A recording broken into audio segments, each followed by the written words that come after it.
সাজা স্থগিত হতে যাচ্ছে তারেক রহমানের। কুয়াশায় সালসুইয়ে পানি আর কত হয়রানি আছে সমাধান। বসত ঘরে লাগাও আনোয়ার শীট, সারা ঘর থাকে শুকনা, সর্দি কাশিও থাকে দূরে। আনোয়ার শীট। সিঙ্গাপুরে অর্থ পাচার অভিযোগের মামলায় বিএনপির ভারপ্রাপ্ত চেয়ারম্যান তারেক রহমানের ৭ বছরের সাজা স্থগিত করেছেন আপিল বিভাগ। একই মামলায় তারেক রহমানের বন্ধু ও ব্যবসায়ী গিয়াসউদ্দিন আল মামুনের ৭ বছরের সাজাও স্থগিত করা হয়েছে। মঙ্গলবার প্রধান বিচারপতি নেতৃত্বাধীন আপিল বিভাগ এ আদেশ দেন। আদালতে তারেক রহমানের পক্ষে শুনানি করেন ব্যারিস্টার কায়সার কামাল, সঙ্গে ছিলেন barrister Nasir Uddin Asim, barrister Mohammad Zakir Hossain, advocate Zakir Hossain, advocate Ajmal Hossain.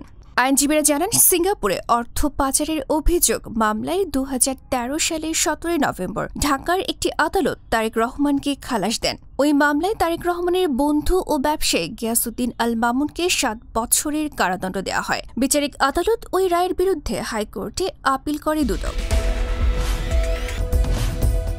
২০১৬ সালে বিচারিক আদালত রায় বাতিল করে তারেক রহমানকে ৭ বছরের কারাদণ্ড দেন হাইকোর্ট, পাশাপাশি ২০ কোটি টাকা জরিমানা করেন। এটি ছিল তারেক রহমানের প্রথম সাজা। ডেস্ক রিপোর্ট, গণমানুষের আওয়াজ।